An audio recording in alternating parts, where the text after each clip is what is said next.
Imagine having it all when suddenly everything in your life changes. That is part of the theme of a new novel set in the late 90s, which promises to be a nostalgic and entertaining thrill ride. I recently caught up with author G. Wayne Miller over Zoom to learn more about his latest effort. Good morning, Wayne. Nice to see you. Hey, good to see you again, Brendan. You know, I hope you're staying safe. We're doing our best. I think everyone's trying their best. And I think now more than ever, people are looking for distractions. And what better way to pull us away from what we're dealing with than with a great read? And I have Blue Hill here.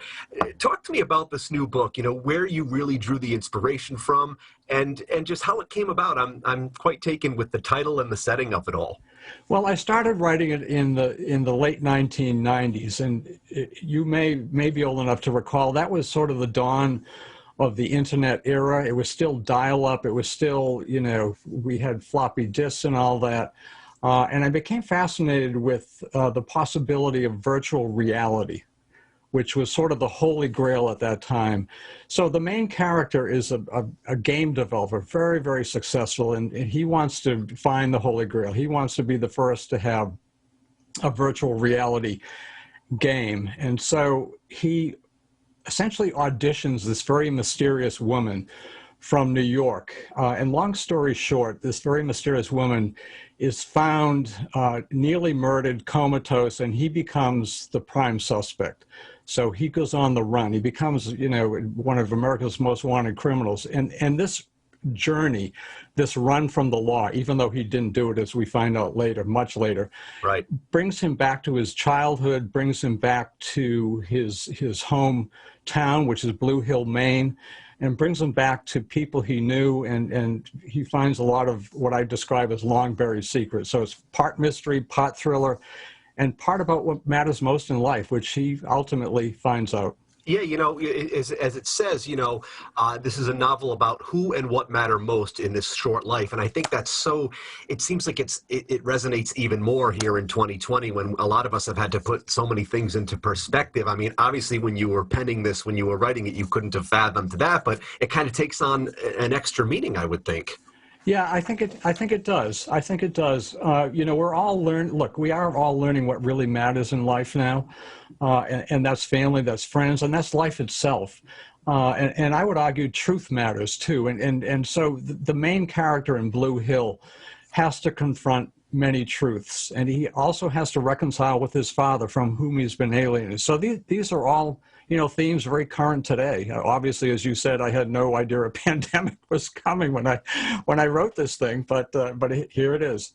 For you, let's talk about the joy in writing. I mean, you've written so many books. I mean, is it just, for the reader, a good book just pulls us away? And, even if this weren't 2020, a good book, anytime you're reading it, kind of takes you away from whatever you're dealing with and gives you that escape. Is it the same for you as a writer? I'm always fascinated to talk with authors about that perspective. No, you hit the nail on the head. It totally is. And it really has been for me since childhood. I went to parochial school in the 1960s, and that's when I discovered writing. And part of my love of it then was an escape from the nuns in parochial school, from the rigid Catholicism and all that. And so I guess it just gets in your DNA. But to answer your question, yeah, it's complete escape, and I love it. And the two-edged sword there is, if I had my druthers, I'd totally get into my writing, which is not very good for family and friends. So I don't do that. But yes, I do find escape. And I write daily. I get up very early, and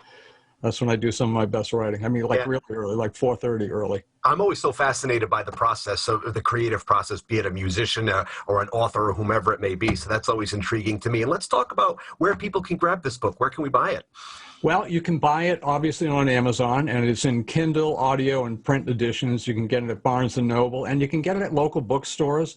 I want to give a shout out to a few of my favorite ones: Symposium Books in Providence, Books on the Square in Providence. We've got Wakefield Books down in Wakefield, Barrington Books with 2 locations, a great place, and Inkfish Books. So all those places will have the book, and I am a great supporter of local bookstores. Yeah, those are a few of my favorites as well, all great spots. And I just have to know, you said you started writing this in the later 90s. I mean, when you were kind of putting this all together here for this 2020 release, did it put you back in that 90s mindset? I mean, even just thumbing through it and starting to read it, it's doing that for me.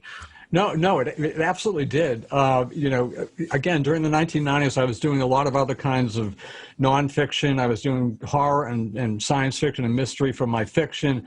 But it absolutely brought me back when I was going back and doing some of the editing and some of the updating and then writing the ending. I didn't really have an ending until this year. And hopefully people will like the ending. Hopefully they won't guess it. But it absolutely brought me back. You know, my son, his Pokemon games, the Super Mario Brothers. My son is now a grown man, obviously. All that, yeah. And it was kind of fun going back, but kind of weird, too. Remember dial-up? I mean, dial-up. Beep, beep, beep, beep, beep, I would rather not. Well, that's what we had to live with then. It was, you know, cutting edge. And of course, that is so ancient now. We sure did. Well, you've inspired me. I've actually taped this entire interview on a VHS tape. Inspired by you, buddy. Oh, that's great. Well, I'll dig out your cassette recorder and player and all that stuff. Well, this is the book, Blue Hill, and we are chatting. We have been chatting with author Wayne Miller. Wayne, a great pleasure to see you. Thank you very much, and best of luck with this book.